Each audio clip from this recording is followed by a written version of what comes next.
सभी माताओं बहनों को हाथ जोड़ के राम राम। मेरी भी राम राम। हम आज यहाँ इसलिए इकट्ठा हुए हैं, आपको शायद पता होगा कि जो घूंघट है, जो हमारी माताएं बहनें सदियों से पीढ़ियों से जो घूंघट लगाती आई हैं, उसके लिए हम इकट्ठे हुए हैं। क्योंकि जब तक मुझे भी नहीं पता था कि ये घूंघट क्या चीज़ है, तो मेरी भी खुद मैसेज बैठी हुई है, ये भी खुद घूंघट लगाती थी। लेकिन जब हम चंडीगढ़ गए, वहाँ हमें इस चीज़ का ज्ञान हुआ, वहाँ देखा कि महिलाएं कितनी आज़ाद हैं। वो सब अपने कोई बाज़ार से सामान लाना है, बैंक जाना है, बच्चों को स्कूल छोड़ना है, कोई घर पे अपरिचित व्यक्ति आ गया उसको बोल ना लेते हो, जबकि वो लोग अनजान है हमारे लिए। हम उन पे तो भरोसा कर रहे हैं, लेकिन हम अपने भाइयों पे, अपने पिता के समान जो बुजुर्ग हैं, ससुर, उन पे हम विश्वास नहीं कर रहे। जबकि जो शर्म है, वो शर्म तो आंखों में भी होती है। और जिसको जो संस्कार मिले होते हैं, उन संस्कारों के हिसाब से कोई इतना ताकतवर नहीं है कि कोई आपके साथ कोई जो जबरदस्ती कर सके। तो आपकी जो इच्छा होगी बात करने की, तो वो आपके साथ जो है, घूंघट में क्या है, आप बात भी कर रहे हो और घूंघट भी लगा रखा है। आधी बात हो रही है, आधी नहीं हो रही। कोई आपके साथ जो है, कोई कुछ भी बोल भी सकता है। लेकिन जब आप जो है, हमारी माताएं बहनें घूंघट से आज़ाद होंगी, तो कोई आपसे आँख में आँख मिला के बात भी नहीं कर सकता। तो हमें क्या है, इस चीज़ के लिए आज हम इकट्ठे हुए हैं और हम ये चाह रहे हैं कि आपका जो आज सहयोग मिला है कि हम दाऊ जी के मंदिर तक जो है एक मार्च निकालेंगे, और जो और भी माताएं बहनें जो आज नहीं आई हैं, लेकिन उनको भी इसके प्रति जो है जागरूक जो है होना चाहिए। तो इसके लिए आज हम इकट्ठे हुए। यहाँ पर हम अपने ससुर जी से पर्दा करते हैं, जेठ से पर्दा करते हैं, और बहुत सी जगह देवर से भी पर्दा किया जाता है। लेकिन हम ये नहीं मानते कि जो हमारे ससुर हैं वो हमारे पिता समान हैं। हम अपने घर में एक पिता को छोड़ के आते हैं और यहाँ भी हमें वो पिता ही मिलते हैं, तो हम उनसे पर्दा क्यों करें? अगर हम, बहुत सी महिलाओं की ये सोच होती है कि ससुर जी से घूंघट लगा के रखो, लेकिन मुझे समझ में नहीं आता कि इज्जत इसी से बनती है क्या? इज्जत घूंघट से नहीं है, इज्जत आँखों से होती है। हमेशा आँखों की शर्म होनी चाहिए। लोगों में हम क्या संदेश देना चाहेंगे? बस यही कि घूंघट जो हमारा है वो सारी महिलाएं उसे हटाएं और अपनी जो दुनिया है, हमारी जो आज़ाद दुनिया है, जिसको हम सतरंगी दुनिया भी बोलते हैं, इसको खुले सोच से, खुले विचारों से इसे देखें। सभी माताओं बहनों को राम राम। क्योंकि आज हम इसलिए इकट्ठे हुए हैं क्योंकि जब मैं चंडीगढ़ में था, वहाँ ड्यूटी करता था, तो मैंने देखा कि वहाँ महिलाएं आज़ाद हैं। वो अपने रोज़मर्रा के काम, चाहे बच्चों को स्कूल छोड़ना हो, चाहे बैंक जाना हो, चाहे अस्पताल में जाना हो, और भी कोई घर पे अपरिचित आ गया, उसको वो क्या है, बेखौफ उससे साथ बातचीत कर सकती हैं और समस्याओं को सुलझा सकती हैं। लेकिन जब मैं ब्रह्मचारी आया तो मैंने देखा कि यहाँ अपरिचित तो छोड़ो, अपने पिता के समान जो ससुर हैं, बुजुर्ग हैं, उनसे भी हम लोग, अगर मान लो महिला खाना खा रही हैं तो तुरंत जी डर जाएंगे, भाई ससुर आगे क्या कहेंगे। वो कुछ नहीं कहेंगे, आपके पिता के ही तो समान है, देवर आपके भाई के बेटे के समान है। तो जब हम उनसे बेखौफ उनकी बात करेंगे, उनकी समस्या, बुजुर्ग है बेचारा, उसको दवाई की ज़रूरत है, तो हम क्या है, घूंघट में बच्चे को बोलेंगे। मैं जब छोटा था तो मुझे ध्यान है कि मेरी मम्मी क्या करती थी, कोई मान लो हमारा ताऊ आ गया या कोई दादा आ गया, तो खुद तो घूंघट कर लेती थी और मुझे बोलती थी। मैं छोटा बच्चा था तो मुझे बोलती थी, भाई ये बात जो है इनको बोल दो। और वो वहीं खड़ी हैं और इतनी तेज़ उनको सुन भी रहा है, लेकिन फिर भी क्या है, उसके थ्रू बात हो रही है। तो मैं पहले मम्मी को पूछता क्या कहना है, फिर वहीं की वहीं जाके उसको बताता कि ये कह रही है। इन बंटवारों की मेन वजह घूंघट है, क्योंकि ये देखने में तो एक छोटा सा पर्दा है, लेकिन ये एक दीवार है। क्योंकि अब महिलाएं क्या है, अपनी बात को बता नहीं पाती, तो वो क्या है, अंदर ही अंदर घुटती रहती है। जब हम खुद एक स्वतंत्र भारत में रहते हैं, जहां हमारे पास कोई गुलामी की बेड़ियां नहीं है, हमारे माता पिता की हम पर कोई जंजीरें नहीं है कि भाई तुम ये करना है, जब हमें अपने पीहर से इतनी आज़ादी मिलती है तो हमें ससुराल में क्यों नहीं मिलती? मैं ये नहीं मानती कि कुछ कायदे होते हैं ससुराल में मानने पड़ते हैं, हम भी जानते हैं इन बातों को, लेकिन उन कायदों में रहकर एक बस पर्दे से ही हम लोगों को मतलब क्यों खिलाफत होती है कि हम पर्दा क्यों इन्होंने हटा लिया? इस पर्दे को तो हमें हटाना चाहिए, बदलेंगे और ना ही हमारे मन के। लेकिन ये है कि हम स्वतंत्रता से अपनी बातों को अपने ससुर जी के आगे, अपने जेठ के आगे, देवर के आगे हम उनको बता सकते हैं। तो पर्दा, मैं यही चाहूँगी कि आप भी अपनी बहुओं से समाज में पर्दा खुलवाएं। तो वहाँ आप बेटी थे और जब किसी गांव में ब्याही जाती हैं तो ये नहीं बोलते कि भाई ये बेटी है, आप किसी को चाची बोलते हो, यहाँ भी आके किसी को ताई बोलते हो, सब वही तो हैं रिश्ते नाते। तो जैसे आप वहाँ बेटी थे ऐसे ही बेटी यहाँ। तो लेकिन हम लोग क्या करते हैं, पक्षपात करते हैं कि हम कहते हैं भाई वो दूसरे की बेटी है, हम उसको बेटी कहने को तो कहते हैं भाई बेटी के समान है, लेकिन वैसे उससे घूंघट करवाते और अपनी बेटी से नहीं करवाते।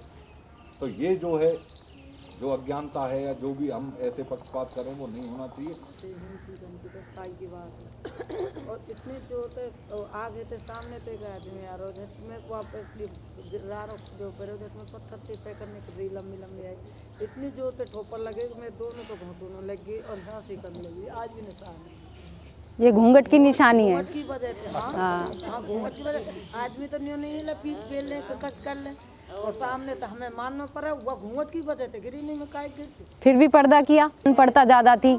अब जैसे जैसे लड़कियां शिक्षित होती जाती हैं, सब पढ़ते हैं, तो उन्हें भी पता चलता है कि नहीं, हमारे ये अधिकार हैं, घूंघट हम क्यों करें। हम जब पढ़ लिख कर, हम जब कमाती, आजकल कंधे से कंधा मिलाकर लड़कियां कमा रही हैं, तो वो क्या घूंघट करके शहर से बाहर जाएंगी, गाँव से बाहर जाएंगी?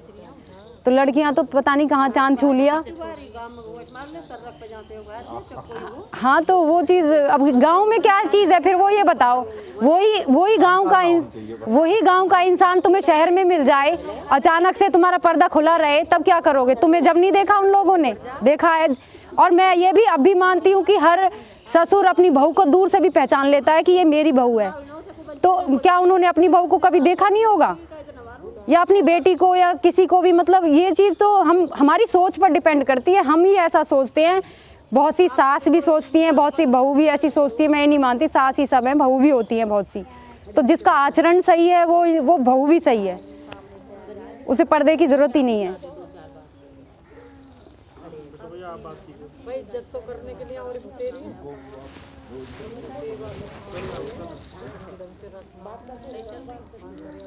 तो आपने जब आपने घूंघट लगा रखे हो पहले और अब उघाड़ दिए हो, तो 2-4 सालन में मतलब आज़ादी महसूस हुई, फायदा मिले हो या पहले ठीक ही, या बता? सबको मतलब यूँ, क्योंकि हमारी दादी भी मारती आई, मैं कह रहा हूँ अब हम जब पैदा हुए तो हमारी माँ भी मार रही, तो हमें भी यूँ कि यूँ चलता ही रहेगा ही। तो लेकिन क्योंकि हमेशा कुछ ना कभी तो बदलाव आता ही है, कि कब तक चलता रहेगा, ये कब तक गुलामी रहेगी? हम ही तो चाहते हैं कि हमारी बेटियां पढ़ें।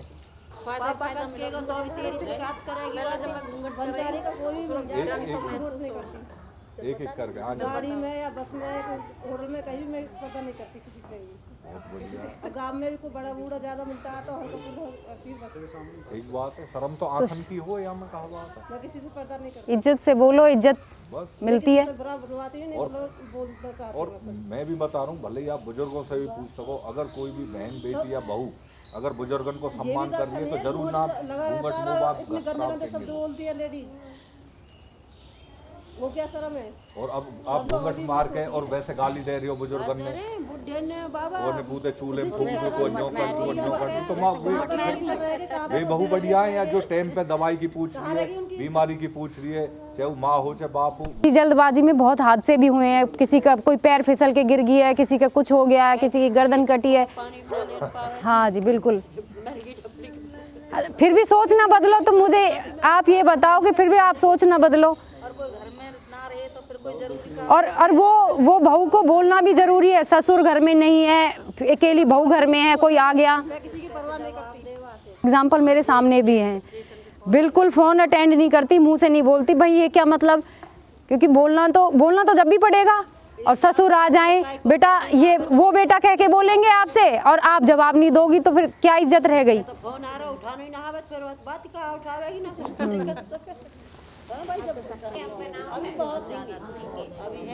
तो फ़ोन जिस पे उठाना नहीं आता वो बात अलग है, लेकिन जिस पे उठाना आता है और वो सिर्फ इसी वजह से कि मेरे ससुर जी हैं फ़ोन पे बात नहीं करती, तो वो कौन सी?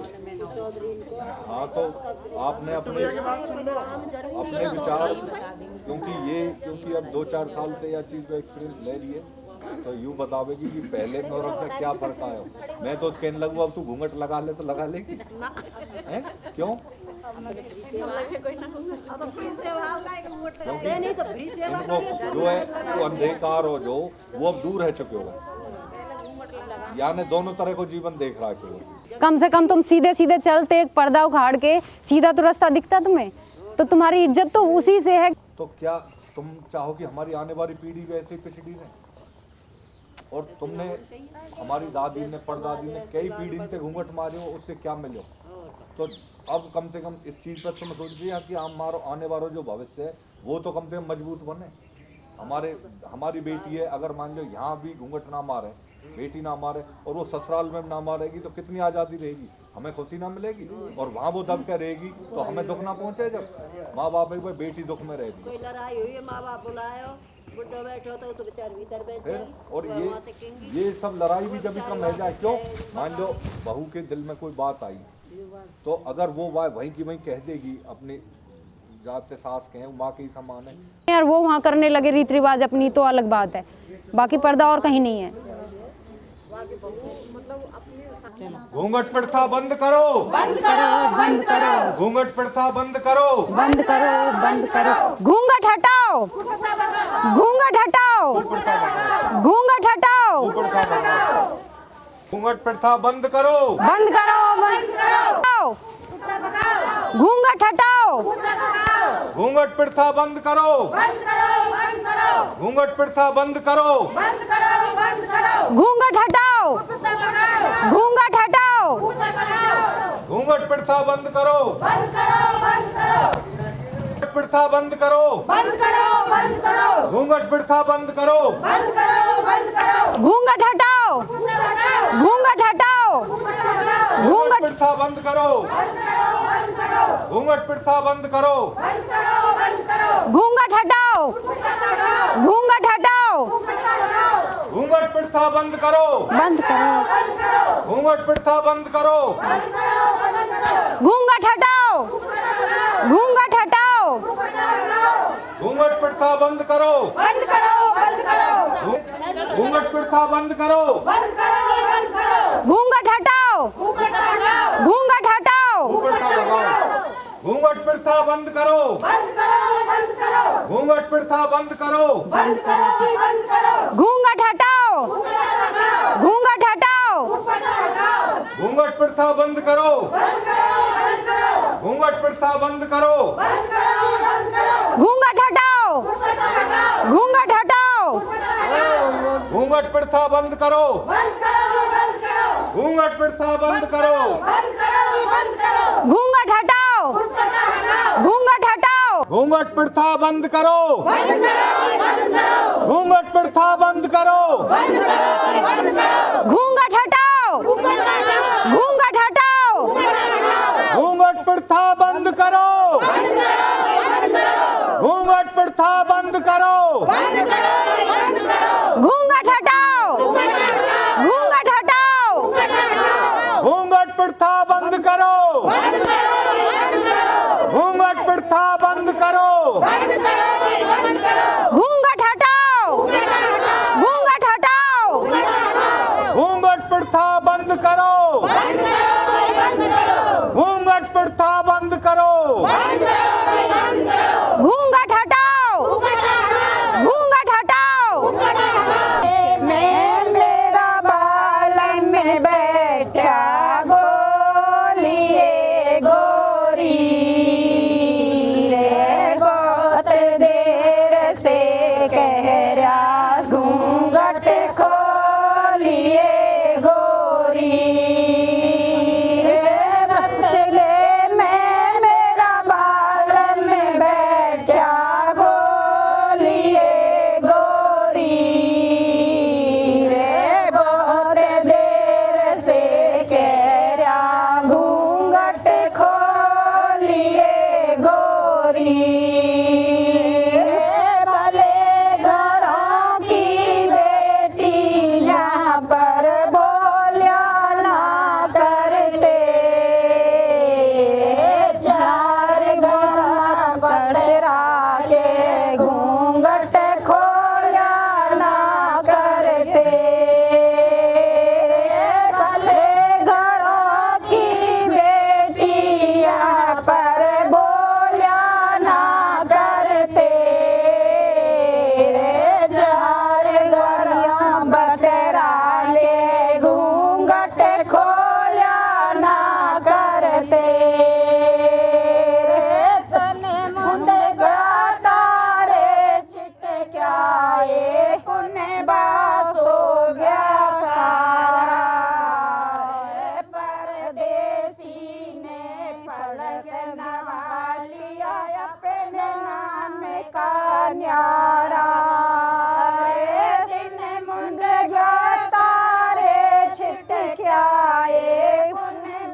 तकिया लेके सो गया न्यारा रे खड़ली घड़ी के पैर सूजे गे मुख से भी ना बोला। मेरा नाम मंजू यादव है। मैं मिर्ज़ापुर फरीदाबाद हरियाणा से, जो दिल्ली एनसीआर में आता है, वहाँ से बिलोंग करती हूँ। मिर्ज़ापुर मेरी ससुराल है और बेसिकली मैं यहाँ पे ही टाउन है बल्लमगढ़, वहाँ से मेरी मदर का घर है। अंजू जी, आप घूंघट नहीं करती, क्या कारण है?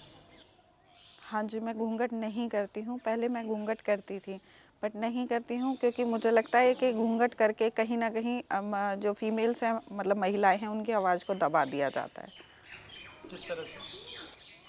बहुत सारे इश्यूज़ हैं, किसी भी चीज़ को ले लो, चाहे अपनी मतलब वॉइस है, अपने ओपिनियन दूसरों के सामने रखना है, या किसी भी तरह का स्टैंड लेना है अपनी लाइफ में, जो अपने खुद के लिए स्टैंड है, अपने बच्चों के लिए है, या कुछ भी है जो उसके लिए स्टैंड लेने के लिए, जो घूंघट है उसमें आवाज़ को दबा दिया जाता है, कहीं बैकफुट पे रखा जाता है। घूंघट का मतलब है आपको बोलना नहीं है, आपकी कोई भी आपकी कोई भी इच्छा नहीं है, आप कुछ भी ओपिनियन नहीं दे सकते, आप कहीं भी स्टैंड नहीं करते हैं। ठीक है, घूंघट से आने वाली समस्याएं हैं क्या है? तो डेली बेसिस पे तो बहुत सारी समस्याएं हैं। डेली बेसिस पे आप ये लगाइए कि बिफोर मैरिज किसी को प्रिपेयर नहीं किया जाता कि आपको आगे चल के लाइफ में इस तरीके से घूंघट करके पर्टिकुलरली वर्क करना है। आफ्टर मैरिज ही ये सब होता है। बिफोर मैरिज हमें कोई इस तरीके खाना बनाने की ट्रेनिंग दी जाती है शादी से पहले, ऑल दैट, हर चीज़ की ट्रेनिंग दी जाती है, लेकिन कभी भी घूंघट की ट्रेनिंग नहीं जाती, बट वो शादी के बाद ही कराया जाता है। तो डे वन से आप आए हैं, घूंघट करके निकल रहे हैं, आपको क्या पता आगे क्या है, ठोकर खा के गिर जाइए, या डेली रूटीन किचन वर्क है, हाउस होल्ड वर्क्स हैं, हर चीज़ में स्टार्टिंग में हर चीज़ में ही प्रॉब्लम आती है। बाकी हाँ 2, 4, 5, 10 साल हो जाते हैं, फिर सब हैबिचुअल हो जाते हैं। जो ये कहते हैं हम कंफर्टेबल हैं, पहले से कोई नहीं करता, बाद में सब कंफर्टेबल हो जाते हैं। वो एक मैंने बड़ी छोटी सी कहावत है ना, कि मतलब हाथी का जब बच्चा होता है ना, तो उसको एक मोटी सी जंजीर से बांध के रखते हैं, कि मतलब वो उसको तोड़ नहीं सकता, लेकिन वो अपने आप में जब बड़ा हो जाता है तो वो इतना मेंटली प्रिपेयर हो जाता है कि उसको हल्के से रस्से से बांध के रखते हैं ना, जिसको वो एक झटके में तोड़ देता है, लेकिन वो कि भाई तू इसको तोड़ ही नहीं सकता, क्योंकि बचपन से उसको उसमें बांध के रखा हुआ होता है। तो उस तरीके से सब उसमें मैनेज होते चले जाते हैं। तो घूंघट आपको लगता है नारी के लिए एक रस्से की तरह है, एक जकड़न की तरह है? बिल्कुल बिल्कुल है सर, क्योंकि आप ये देखिए कि जब हम किसी फैमिली में आते हैं, हमें बहुत सारी चीज़ें चेंज हो जाती है, मोस्ट ऑफली हर चीज़ चेंज हो जाती है। चाहे आप सबसे मेनली चीज़ होती है, आप अपने घर में किसी तरीके से बोल सकते हो, जोर से, हंस के, भागना, ये वो, यहाँ पे आके आप वो नहीं कर सकते। और उस तरीके से उसको जो बहू आती तो बेटी ही है, बहू बन जाती है, उसको ठोक पीट के एक बहू वाले फ्रेम में सेट कर दिया जाता है, ये ऐसे करना है, ये ऐसे करना है। बाद में आफ्टर दैट आप 10 साल, 5 साल, 4 साल बाद उम्मीद रखें आप बेटी हैं। जब आपने उसको एक फ्रेम में सेट कर दिया, उसके बाद आप उससे बेटी वाली उम्मीदें रख रहे हैं, तो वो आपने ही उसको वो किया। तो घूंघट के साथ भी सेम ही इश्यूज़ हैं। आप घूंघट के इतना खिलाफ क्यों? और भी तो बहुत सारी परंपराएं हैं जिन्हें आप फॉलो कर रहे होंगे या करते आए अपने घर में भी, उधर जब आपकी शादी नहीं हुई थी और शादी के बाद। सर हमारे घर में घूंघट नहीं है। हम बेसिकली ऐसे कहने में, जहाँ पे मेरी शादी हुई है वो दिल्ली एनसीआर का एरिया है, और जहाँ से हम हैं पर्टिकुलरली बहुत बैकवर्ड इलाके में कंसीडर होता है वो, मेरठ बागपत साइड से, लेकिन मेरी फैमिली में वहाँ से ही घूंघट, मेरी मम्मी दादी टाइप ने भी घूंघट नहीं किया। तो घूंघट का सर वी आर एजुकेटेड, और आप घूंघट आप ये देखिए कि आप निकल के जा रहे हैं, हमने घूंघट किया हुआ है, ठीक है, बट जो जेंट्स होते हैं या जैसे भी जो स्ट्रीट में जो गली में बैठे हुए होते हैं, वो आपको फिर भी ये बता देंगे ये उसकी बहू है। जब जिसने हमारी शक्ल नहीं देखी वो कैसे बता सकता है? तो मे बी मुझे ऐसे लगता है कि बॉडी स्ट्रक्चर देख के आपको आइडेंटिफाई करने से बेटर है कि आप फेस देख के आइडेंटिफाई कर लीजिए, वो मुझे ज़्यादा बेटर और कंफर्टेबल लगता है। अच्छा ठीक है, आपने घूंघट करना छोड़ा, आपने ये डिसीजन लिया कि मैं वो घूंघट करना छोड़ दूँगा, वो वाक़या हुआ क्या था और कैसे वो इवेंट हुई थी, आपको अगर याद करके हमें बता सकते हैं? सर वो इवेंट एक्चुअली यहाँ पे डिप्टी कमिश्नर हुआ करते थे मिस्टर चंद्रशेखर, तो वो नाइट कैंपेनिंग के प्रोग्राम्स किया करते थे विलेजेस में, डोर टू डोर एडमिनिस्ट्रेशन का पूरा एडमिनिस्ट्रेशन होता था। तो सर ने अपने कैंप में बोला था कि जो मतलब पंच सरपंच या जो भी मतलब लाइक वर्क में थे लेडीज़ वहाँ पे उस टाइम उनके नाइट कैंप में, कि आप घूंघट मत करो, आप अगर घूंघट करके काम करेंगी तो आप किस तरीके से करेंगी, आपको आज़ादी दी गई है बाहर निकल के काम करने की, आपकी फैमिली में दी गई है। बट तो फिर वो बात क्लिक हुई कि हाँ ठीक है, अगर इनको बोला है तो इनसे ज़्यादा तो शायद मे भी प्रॉब्लम जो घर में लेडीज़ रहती हैं उन्हें ज़्यादा फेस करनी पड़ती है। और उससे पहले 1-2 बार और भी हो चुके थे, क्योंकि हमें ऐसा लगता है हम घूंघट करके, हमारी फैमिली में नहीं थी किसी को दिक्कत, मेरे इन लॉज में नहीं थी। मेरे इन लॉज मेरे father in law he is very highly qualified, तो मेरी मदर इन लॉ बहुत क्वालिफाइड है, मतलब उन्हें कोई दिक्कत नहीं थी। बट जो नियर अबाउट्स हैं उन्हें प्रॉब्लम, अगर ज़रा सा करके जाओ या नहीं करके जाओ तो उसकी बहू ऐसे जा रही थी, हमसे पहले हमारे घर में हमारी न्यूज़ आ जाती थी। सिस्टर की शादी हुई थी सिमिलर मेरी ही फैमिली में, कि सर पे रखा हुआ था, अभी भी मैंने रखा हुआ है कि नहीं हम इनके घर में नहीं आएंगे, इनकी बहुएं बेशरम हो गई हैं कि वो घूंघट नहीं करती हैं। तो फिर सर ने नाइट कैंपेनिंग की, उन्होंने उसमें बोला कि लेडीज़ को कि आप लोग भाई घूंघट नहीं करेंगे। तो हमने जो हमारे बड़े जेठ जी थे उनसे बोला आप एक बार उनको घर पे बुला लाइए, फिर हम देख लेंगे। तो वो बुला के लाए, तो हम सर के लिए चाय लेके आए, तो हम घूंघट करके आए थे। तो हमने सर से, सर हमारी एक प्रॉब्लम है, आप सबकी समस्या दूर करने आए हैं गांव की, आप हमारी भी कीजिए। तो सर ने बोला ठीक है बताओ। तो है ऐसे नहीं, आप प्रॉमिस कीजिए कि आप दूर करेंगे उसको। तो सर बोलते हैं अच्छा ठीक है, अगर मेरे एंड से हो सकी तो मैं करूँगा। तो हमें घूंघट से छुटकी चाहिए, अब हमें दीजिए। तो उन्होंने कहा ठीक है। उन्होंने वहाँ पे काफ़ी सारे लोग थे, अराउंड 100-150 के आसपास होंगे। उन्होंने उनसे बात की, देन वी रिमूव घूंघट, और हमने सर के साथ सेल्फी ली कि हाँ हमने परमानेंटली ऑफिशियली रिमूव कर दिया है। मतलब उस टाइम पे हमारा ये भी था कि अगर ये बोलेंगे तो शायद कोई मना नहीं कर पाएगा। आउटर हमारी फैमिली वाले तब भी नहीं करते, दे आर ब्रॉड माइंडेड, उन्हें कोई दिक्कत नहीं थी। अगर हम वैसे भी गांव से बाहर उनके साथ किसी शादी पार्टी में या वैसे जा रहे हैं तो भी शायद उन्हें कभी कोई, बहुत फ्रेंकली माहौल है हमारी फैमिली का, बट जो बाहर से रिव्यूज़ आते हैं उसकी वजह से ज़्यादा दिक्कत थी।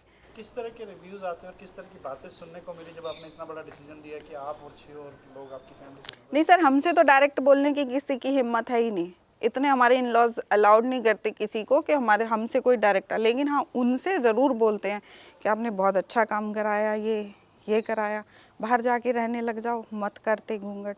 मतलब जो शर्म होती है सिर्फ गाँवों में होती है, और सिर्फ आप यहाँ पे रह सकते तो होती है, शहर में जाके रहने लगो, किसी की कोई शर्म करो या ना करो कोई फ़र्क नहीं पड़ता। बहुत से ये भी बोलते हैं कि नहीं घूंघट लाइक दैट टाइप्स ऑफ, कि ये तो हम अपने पैसे को जैसे बचा के रखते हैं, ऐसे जो मतलब घूंघट करवाएंगे तो हम उस तरीके से अपनी बहुओं को, सिर्फ बहुओं को ही बचा के रखना होता, बेटियों को नहीं रखना होता।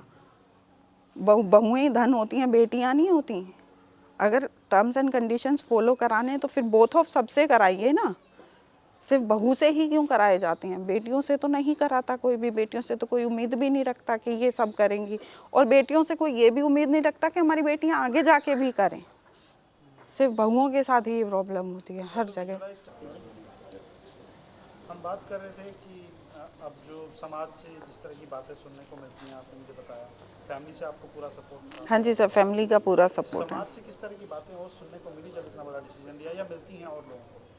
सर मतलब इसी तरीके से कि आपने अच्छा नहीं किया, नहीं कराना था, मत कराते, ऐसे ओपनली सबके सामने बोलने की क्या ज़रूरत थी, और ये क्या बहुत अच्छा काम है। इवन कि उनके खुद की ही फैमिली वाले, खुद की ही बहुएं नहीं करती, बट हमने कर दिया, वो शायद गलती कर दी सबसे बड़ी लाइफ में। और फिर एक पर्टिकुलर ना फिर एक टारगेट मिल जाता है कि ये गलत है तो इसको सही भी करेगा तो भी ये गलत कर रहा है, तो उसकी हर चीज़ फिर गलत ही होगी। अभी नाउ आई एम उससे पहले शायद घूंघट इतना, अभी में उस टाइम को 4 साल पहले और 4 साल बाद आज अंजुम में इतना डिफरेंस है। उस टाइम पे मैं घूंघट करके चुपचाप गाड़ी में बैठ के जाती थी, now I am drive car, मैं खुद लेके जाती हूँ, and I am the single one in मतलब ससुराल जो कार ड्राइव करती है, मैं मेरी मदर इन लॉ को साथ बैठा के लेके जाती हूँ। जिसे देखना है वो देखो, जिसे प्रॉब्लम है वो है, मुझे कोई नहीं है, ना मेरे इन लॉज को है। लाइफ में और क्या क्या अच्छा हुआ है घूंघट हटाने के बाद? सर बहुत कुछ अच्छा हुआ है लाइफ में। अभी आप ये देखिए कि वी हैव 2 डॉटर्स, और सबसे मेनली जो गाँवों की प्रॉब्लम है वो यही है, लड़का होना चाहिए, लड़का। Now after that we just decided, मेरे हस्बैंड भी और मैंने भी, 2 डॉटर्स हैं, इनफ है। डॉटर्स हैं तो डॉटर्स ही हैं। मैं इसको इसके साथ भी रिलेट करूँगी कि मतलब सिर्फ घूंघट उठाने का मतलब ये नहीं था कि हमें घूंघट नहीं करना, कोई इतना बिग इशू नहीं था हमारी फैमिली में, बट इसके साथ और भी बहुत सारी मतलब जो आप क्या बोल देंगे कुप्रथाएं हैं। चाहे आप डॉटर्स को ले लीजिए, लड़कियों के लिए ले लीजिए, या अपने व्यूज़ रखने हैं, कुछ भी है। अभी जब लड़कियां होती हैं तो मतलब कि हाँ लड़की है बेचारी, किस चीज़ की बेचारी? मुझे नहीं लगता मैं बेचारी हूँ। अगर मैं लड़का पैदा नहीं कर पाई मैं बेचारी हूँ, तो जो लड़की पैदा नहीं कर पाई वो भी बेचारी हैं। मतलब वी आर जस्ट इक्वल। उनके बस की लड़की पैदा करनी नहीं थी, मेरे बस की लड़का पैदा करना नहीं था। वी आर इक्वल, मुझे कोई फ़र्क नहीं पड़ता। आने वाले समय में आपको लगता है आप अपनी बेटियों से घूंघट नहीं करवाएंगे? सर बिल्कुल नहीं कराऊंगी क्या कारण है? सर, क्योंकि मुझे लगता है कि जो इक्वलाइजेशन की और कि वो आदमी औरत बराबर हैं, वो सब कहने से नहीं होता, वो करने से होता है। मेरे हस्बैंड और मैं और मेरी दोनों daughter, we are very frank. हम किसी भी चीज़ का डिस्कशन है, डॉटर्स हैं तो ये नहीं है पापा हैं तो इनके सामने नहीं, ये बात नहीं बोलनी है। क्यों नहीं बोलनी है? एक टाइम मैं अवेलेबल नहीं हूँ तो वो हैं, तुम उनसे डिस्कस करोगे, या लाइफ में आगे जाके पता नहीं कैसी प्रॉब्लम्स फेस करनी पड़ जाएं। तो मतलब ठीक है, वो एटलीस्ट अपना ओपिनियन तो सबके सामने रख सकेंगी ना। और जहाँ जो चीज़ शायद मुझे बियर करनी पड़ी वो मेरी डॉटर्स को ना करनी पड़े, इसलिए मैं बिल्कुल नहीं कराऊंगी और मेरी डॉटर्स करेंगी भी नहीं। आप इस घूंघट प्रथा को कहीं ना कहीं एजुकेशन से जोड़ के देखती हैं?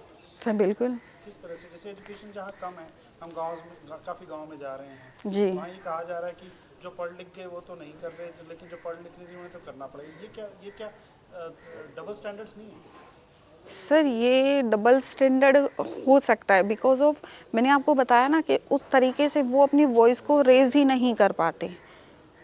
अभी पढ़ने लिखने के शायद हमें भी ये चीज़ बोली जाती है। मेरी सिस्टर जॉब पे है, वो लेक्चरर है, तो वो घूंघट पहन के जाती थी, ठीक है, वहाँ जाके हम सर पे भी नहीं रख रहे हैं, तो फिर एक वक्त लगता है यार ये सब बोझ। तो एजुकेशन का इसमें बहुत बड़ा रोल है और ज़रूरी भी है, क्योंकि अगर एजुकेट सभी होंगे तो उन्हें पता होगा कि इससे रिलेटेड, अभी उन्हें जैसे बोल दिया जाता है वो उसी तरीके से टर्म्स एंड कंडीशंस फॉलो कर देते। उनमें शायद इतनी हिम्मत नहीं होती कि वो अपनी करना कोई भी नहीं चाहता, कोई भी, चाहे कोई एजुकेटेड है चाहे कोई अनएजुकेटेड है।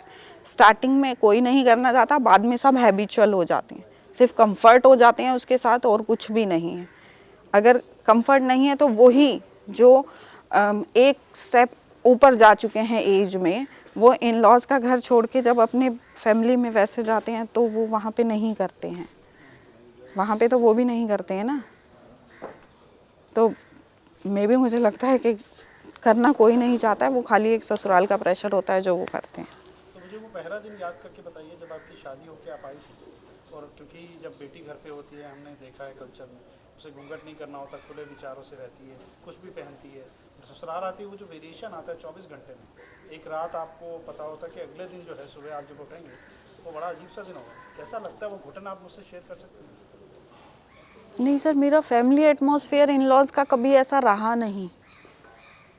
पहले दिन तो आपने भी घूंघट किया होगा? हाँ सर बिल्कुल किया था। उस टाइम बारिश भी बहुत ज़्यादा थी, तो मुझे वो सबसे ज़्यादा तो बारिश ही याद है। शायद सबको ही बारिश याद है मेरी शादी के टाइम की, तो मुझे भी बारिश याद है। बट ऐसा एटमॉस्फेयर मेरे इन लॉज की तरफ से कभी रहा नहीं। बस हाँ ये था घूंघट करना है, कुछ सडनली चेंजेस तो थे कि हाँ घूंघट, बाहर कीचड़ हो रही है, घूंघट करके जाना है, फिसल गए गिर गए, इससे बेटर अंदर ही रहो।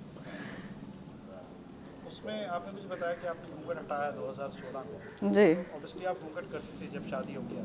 जी। तो वो जो घूंघट जिस समय करती थी, उस समय डे टू डे दिक्कतें आपको क्या आती? सर मेनली एक्चुअली क्या है हैबिट, मेरे को नीज़ लेंथ तक के हेयर हुआ करते थे उस टाइम पे मेरे। तो सर मतलब बहुत सारी चीज़ें ना अटपटी मैंने अपनी फैमिली में नहीं देखी थी। मुझे ये था कि आप आगे से फेस कवर कीजिए और पीछे से बाल कवर कीजिए, बाकी आप कुछ कवर करें ना करें कोई फ़र्क नहीं पड़ता।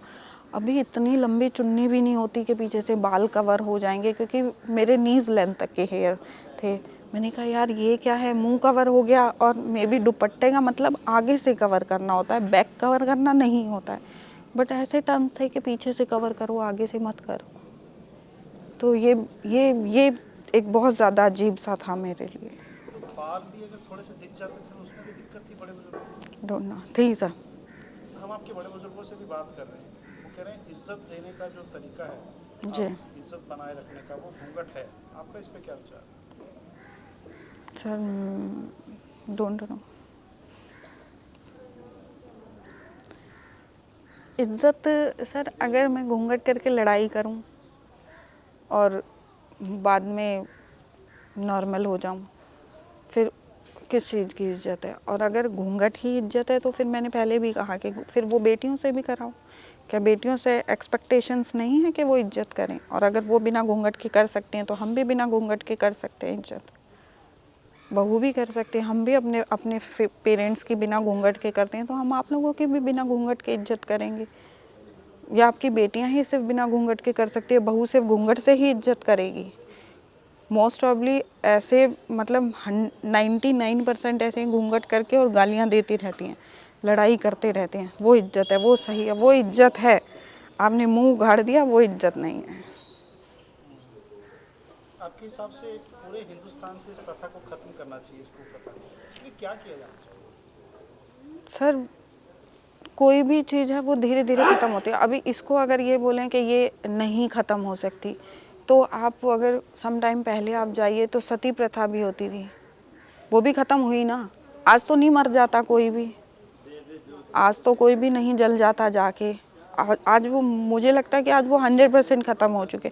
1-8% कहीं होगी तो मैं नहीं बोल सकती उस चीज़ को, बट बाकी 100% वो ख़त्म हो चुके। तो ये भी डे बाय डे धीरे, अभी अगर मैं ये उम्मीद रखूँ मैंने शुरू करी है आज ही बिल्कुल ख़त्म हो जाए, ऐसा तो पॉसिबल नहीं है। कितना समय आपको दिखता लग रहा है गाँव में से घूंघट? सर तब मुझे दिल्ली एनसीआर में इतना स्ट्रगल करना पड़ रहा है, जब मैं कैपिटल से 20 किलोमीटर्स के डिस्टेंस पे बैठी हूँ, तो यहाँ से लॉन्ग डिस्टेंस पे तो बहुत ज़्यादा होगी। तो अभी तो टाइम लगेगा, अभी नहीं ख़त्म होनी है कोई कि इतना जल्दी तो। हाँ बट हाँ, डे बाय डे चेंजेस, जैसे आप जो जनरेशन चेंज होगी, एजुकेशन में आएगी, एजुकेटेड आएंगी, या आज हमने स्टेप लिया है, मुझे लगता है हमारी आगे नेक्स्ट जनरेशन के लिए हमने ले लिया, हमारी फैमिली में कोई नहीं करेगा, हमारी नेक्स्ट जनरेशन को ये सब फेस नहीं करना पड़ेगा। तो हाँ शायद लेट्स सी, शायद 10, 20, 30 कितने ईयर्स लग जाए नहीं पता। आपने मुझे बताया कि आज आप गाड़ी भी चलाती हैं और चुन्नी सिर्फ सिर पे होती, घूंघट नहीं करती, और जी। सासू माँ को भी आप अपने जहाँ कहीं जाना जाते हैं, तो क्या आने वाले समय में ससुर जी के साथ भी आप जाएंगी या जाती हैं? हाँ सर बिल्कुल। तो वो गांव वालों को कोई एतराज़ होता है? सर जब फैमिली को नहीं होगा तो उन्हें क्या एतराज़ होगा, और होता है तो होने दो। चीज़ें तभी ठीक होंगी। तभी ठीक होंगी सर। आप कुछ और कहना चाहती हैं जनरल समाज के लिए? सर मतलब जो शर्म है वो आँखों की होती है, किसी के साथ भी है, चाहे मेरे साथ है या किसी के साथ भी। आप घूंघट करके लड़ाई कर रहे हो या कुछ भी अब्यूज़ कर रहे हो एक दूसरे से, उससे बेटर है कि आप घूंघट ना करो और वैसे आप रिस्पेक्ट करो, आप सामने ना बोलो एल्डर वंस के, तो मुझे लगता है वो ज़्यादा बेटर है। जो लोग इंटीरियर गांव में रह रही हैं बच्चियाँ, और सर मुझे जो मेरी जो टैगलाइन है वो ये है कि अगर हम इस चीज़ को करते रहेंगे ना कि बाहर वाले क्या कहेंगे, बाहर वाले क्या कहेंगे, तो मुझे लगता है, मैं आज एक चाइल्ड काउंसलर हूँ तो मैं वहाँ भी यही बोलती हूँ, दुनिया का सबसे बड़ा रोग क्या कहेंगे लोग। तो अगर इस चीज़ को फॉलो करेंगे तो कभी इन सब चीज़ों से बाहर निकल ही नहीं पाएंगे। मेरे हस्बैंड ने तब हमारे ऊपर ये सब स्टार्टिंग की बात है, ये सब आया तो हस्बैंड ने बोला इट्स ओके, अब जब शुरू कर दिया तो अब हम पीछे नहीं हटेंगे, अब तो हम डे बाय डे आगे ही बढ़ेंगे। मतलब एक टाइम मुझे भी लगा यार छोड़ो, मतलब मैं ही क्यों फालतू की, मुझे कोई इतना ज़्यादा वो थोड़ी ना है, मैंने अपने लिए किया था, मेरी फैमिली हो गई, इट्स ओके। अब मैं बाहर जाके अवेयर कर रही हूँ या जो भी कुछ कर रही हूँ, मुझे क्या फ़र्क है बाहर से ऐसे मतलब जो मतलब बाहर से रिव्यूज़ आ रहे हैं वो इतने नेगेटिव आ रहे हैं कि, और मुझे कोई फ़र्क नहीं पड़ता, मुझे कोई ज़रूरत भी नहीं है, मेरी फैमिली मेरा सपोर्ट कर रही है, हस्बैंड। बट मेरे हस्बैंड ने कहा ठीक है, अब जब स्टार्ट कर दिया तो अब पीछे नहीं हटना, अब तो कर ही दिया स्टार्ट। और ये मेरे हस्बैंड ने ही मुझे बोला था, दुनिया का सबसे बड़ा रोग क्या कहेंगे लोग, इसलिए फॉरगेट इट और अपने आगे चलो। तो ये प्रथा खत्म हो आने वाले समय में, आप कह रहे हैं 10 साल 20 साल 30 साल, ये तो नहीं पता, आप उसके लिए अभी क्या कर रहे हैं? सर मैं अपने एंड से जितना कर सकती हूँ, मैं मेरा पॉइंट ऑफ व्यू था कि अगर मैं जो 40-50s अगर मैं उन्हें समझाने चलूँ कि भैया आप घूंघट मत करो, तो कोई फ़ायदा नहीं है, क्योंकि वो उस चीज़ में सेटल्ड हो चुकी हैं, उन्होंने अपनी एक लाइफ पीरियड निकाल दिया है 10-20 साल 30 साल, अभी वो उस चीज़ से बाहर नहीं निकल सकते। लेकिन हाँ, जो नेक्स्ट जनरेशन है, आने वाली जनरेशन है, मुझे ये है कि उस पर वर्क कीजिए, वो इतनी अपने आप में कैपेबल होगी कि वो अपनी वॉइस को अपने आप रेस करेगी। तो मैं नेक्स्ट आने वाली जनरेशन पे काम कर रही हूँ, मैं स्कूलों में काउंसलिंग करती हूँ बच्चों की जाके, चाहे एडोलसेंट ग्रुप की अब्यूज़मेंट पे है या अवेयरनेस सेशंस हैं। और हाँ, इस चीज़ का मैं ज़रूर अवेयरनेस करती हूँ घूंघट पे कि हाँ ठीक है, आप अपने लिए तो आप अपनी मम्मी को या दादी को बोलो कि आप नहीं करो, तो वो कोई फ़ायदा नहीं है, वो नहीं निकलेंगी ना, वो छोड़ेंगी, वो 10 नेगेटिव चीज़ें और बता देंगी उस चीज़ में, तो वो कोई फ़ायदा ही नहीं उन लोगों पे काम करने का, वो छोड़ेंगी नहीं। कोई 1-2 ऐसी होती हैं, एक आंटी मुझे याद है, तब मैंने कैंप किया था, मोहना नहीं मलेरना गांव था, उसमें मैंने कैंप किया था, तो एक शायद 80+ थी आंटी, उन्होंने, और वो शायद मुझे लाइफ टाइम याद रहेंगी, 80 साल से ऊपर थी, उन्होंने बोला ठीक है, आप तूने घूंघट हटा दिया तो तेरे को तो इतना बड़ा स्टेज मिल गया, मुझे क्या मिलेगा, मैं भी मेरी बेटियों को बहुओं को बोल देती हूँ कि ये घूंघट नहीं करेंगी। तो मैंने कहा आप भी आके बैठ जाओ, आपको भी स्टेज मिलेगा। तो उस टाइम सर थे, डीसी सर थे चंद्रशेखर, उन्होंने बोला कि ठीक है आप बोलो। तो मैंने कहा आपको भी डीसी सर के साथ यहाँ पे स्टेज पे बैठने का मौका मिलेगा, कल के अखबार में आपकी फ़ोटो होगी। कहते हैं ठीक है। तो उन्होंने अपनी बहुओं से बोला कि ठीक है, मैं बोल रही हूँ आज से तुम घूंघट मत करना। तो उनकी बहुएं बोलती हैं, कहती हैं माँ अम्मा नहीं, ऐसे तो हमसे नहीं होगा। तो उन्होंने, वो 80+ थी, 80 साल से प्लस थी, बोले ठीक है तुम्हें शर्म आ रही है ना, मुझे नहीं आ रही, मैं उठाती हूँ। उन्होंने अपना घूंघट उठाया और फिर उनकी बहुओं ने उठाया। तो वो एक चीज़ है जो मुझे लाइफ टाइम याद रहेगी कि हाँ 100 नहीं, एक को तो शायद मैं समझा पाई, एक को तो मेरी बात समझ में आई। अच्छा, आप स्कूलों में बच्चियों से मिलती हैं, उन लोगों के जब आप बात करती हैं, घूंघट के बारे में बात करती हैं, उन लोगों के से किस तरह की बातें सुनने को मिलती हैं? बच्चियाँ क्या बताती हैं अपने घरों के बारे में घूंघट से रिलेटेड? सर उनकी जो मम्मियाँ हैं, मतलब वो भी, मतलब ज़्यादातर मुझे ना, मैं गवर्नमेंट स्कूल्स प्राइवेट दोनों करती हूँ, बट मुझे जो उनसे सुनने को मिलता है वो यही है कि हाँ हम मम्मी को बोल दें, मम्मी नहीं करेंगी, लेकिन दादी के प्रेशर में मम्मी को करना पड़ता है क्योंकि दादी बोलती हैं। और आप दादी की एज में जाइए, दादी हो जाती हैं, वो बाहर बैठी रहती हैं गलियों में, वो घूंघट नहीं करती हैं। तो मतलब आप आफ्टर 50-60 आपके घर में बहू आ गई तो आप फिर बेटी बन जाती हैं, आपके लिए परमिशन है, आप घूंघट करिए मत करिए कोई फ़र्क नहीं पड़ता। बहू तो बहू ही रहेगी, मरते टाइम तक बहू रहेगी। या एक आपकी बहू आ गई तो आप बेटी बन गई, आपको परमिशन हो गई, आप करो मत करो, पंचायतें लगा के बाहर बैठी रहती हैं, उन्हें कोई फ़र्क नहीं पड़ता। लेकिन जो बेचारी नई आई है, जिसे हैबिट भी नहीं है, उससे उम्मीद रखी जाती है कि भैया तू घूंघट कर, क्योंकि उसको सेट भी किया जाता है उस हिसाब से कि कर, ऐसे नहीं कर, वो आ रहा है घूंघट कर। वो बेचारी भूल भी जाएगी तो उसे याद दिला दिया जाएगा, फलाना आ रहा है, खड़ी हो जा, घूंघट कर। मतलब अगर मरी पड़ी होगी ना तो भी ये उम्मीद रखी जाएगी, बेड पे से उठ जा, पहले घूंघट कर ले, बाद में लेट जाइए दोबारा। तो इस उम्मीद के साथ कि जो आपने मुहिम शुरू की है वो सफल हो और आप अपने लक्ष्य को जल्दी से जल्दी हासिल कर लें और 80 साल तक आपको इंतज़ार ना पड़े, आप 80 साल की उम्र में जी सर, होप सो। कल तक मेरी पहचान सिर्फ घूंघट में सिमटी हुई थी, आज मैं खुद की अपनी एक पहचान हूँ।